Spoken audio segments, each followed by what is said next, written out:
You okay? Right.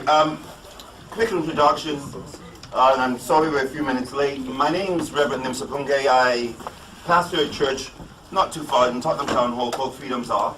I happen to be a governor of the college. I've been a governor for many years, maybe 8, 10 years, I don't know, or maybe a bit longer.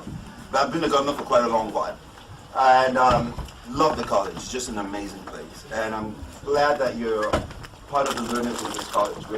We count it a privilege that we can have this time out with you. It's important that you speak freely. I'm going to introduce a distinguished panel.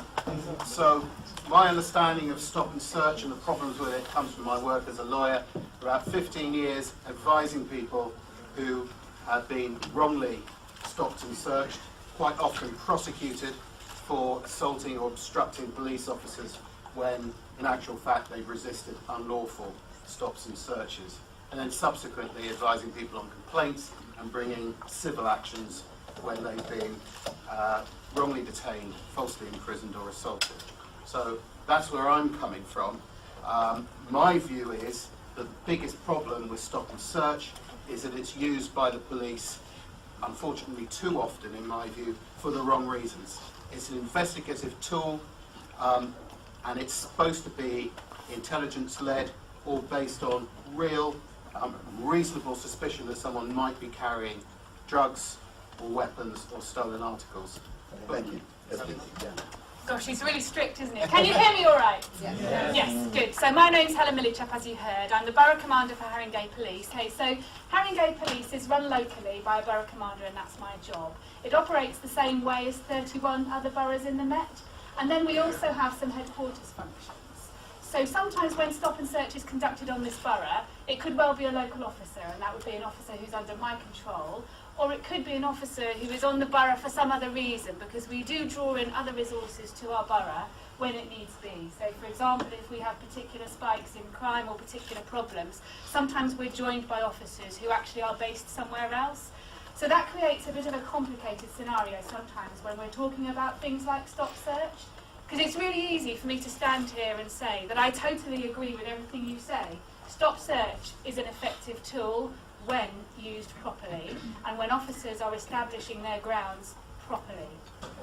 When that doesn't happen, it's not right, and I would be the first to agree with that. So my job is to convince you from my point of view as the local leader that we are really, really committed to the fair and effective use of stop search. But sometimes officers who conduct stop and search are not necessarily Haringey officers, and so the job of Commander Jerome is to make sure that we are standard across London in terms of our fair and proportionate use of the power. But it is a complicated environment, and what I've got to do is convince you that we have a mandate to use stop and search properly, but not just that I believe that, but that every officer in Haringey and every other officer conducting those powers also believes that. Okay, thank you very much. Excellent. Yes, please. Okay, good afternoon, everybody. Like Helen, I do see that stop and search is an effective tool, it's an effective tactic against crime. But my focus is making sure that our use of stop and search is fair and it's effective.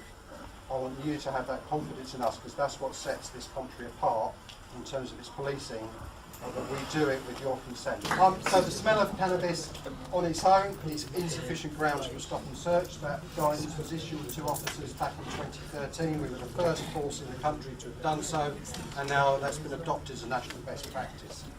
Ken's point around intelligence is really interesting, because we get far more intelligence for drugs than we do for knives. And I'd love to see it the other way around, but when someone rings us up and says someone is dealing drugs, then I believe we have a duty to act, and we need to take that seriously. From the drug searches that we do, we find on those drug searches, 20% of the time we find knives. Well, I go about doing all right. Okay, thank you very much.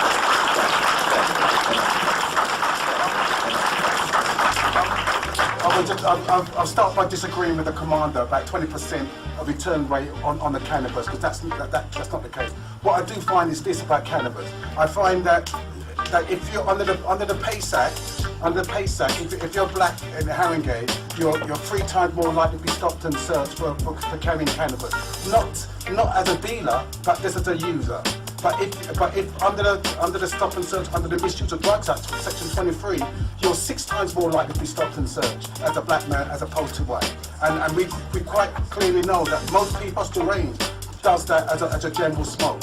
Now again, as I said beforehand, you can only when they do stop, the arrest rate is very, very low. Okay, and it's not because you can stop somebody because they've got a warrant out for them, and you may find a knife on them. It's no different to cannabis, but it's not going to be no greater numbers. We're not finding the knives as we want to find the knives because you know why? People are getting a lot smarter about how they package them or patent it or carry the knives, right? And what we've got to do, we've got to move with the time. And the move with the time means that what we've got to do is saying, is it really? Why can't we go on the patrol with a drug counsellor, so when people are stopped because they smell cannabis, then you may get, or they find cannabis, get drug counselling. Because what often happens is, if I smell cannabis next to you, and we go out in the street and they smell it on you, they're going to stop you, but you won't find nothing on you.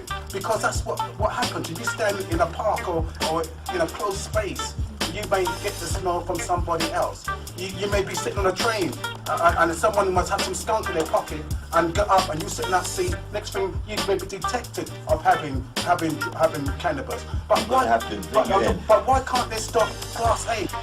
And the specific reason why they're carrying it is that they seem to have lost faith in the police service. Okay? Now, the reason I say that, because when I look at the figures and I see only every month less than 2% of the stop and search is for knife crime, it then beggars me to believe, well, what is stop and search being used for? And when I drill down the figures and I see 7% of the stop and search being used for the Misuse of Drugs Act and specifically the smell of marijuana, I really don't think that's an effective use of the police scarce resources in tackling this. As a community, we need to come together because unfortunately, particularly here in Haringey, we've got a specific problem with black on black stabbings, and we're victim and perpetrator. But also, we're also community people that live there, we're parents. And it's only by reaching out to people like myself and Hinds, for example, that can we come together collectively and assist the police and the other statutory agencies in really tackling it. For the simple reason, police said they need intelligence to know who's carrying. And they can't get intelligence unless they win the hearts and minds of that very same community that they're policing. And that's what we're here for. I don't think stop and search should lie in the hands of the police. I think stop and search should lie in our hands. I think stop and search should lie with us in our community saying, hey, you can't do this. We can't carry knives in our community. Yes. I believe in community policing itself before we have the police come into our community and put their handcuffs on us.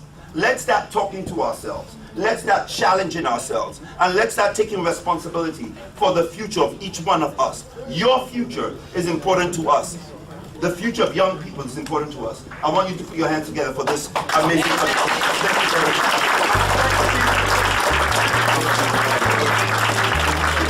I want to thank the college for holding this conversation. Please let us thank the college, Anthony, and the team for putting this together. The principal. Yeah, you know that. Yeah. We need to come closer. We need to come closer so we don't lock in the guys at the back. Come, you know, hide your face. No? Can you see them at the top?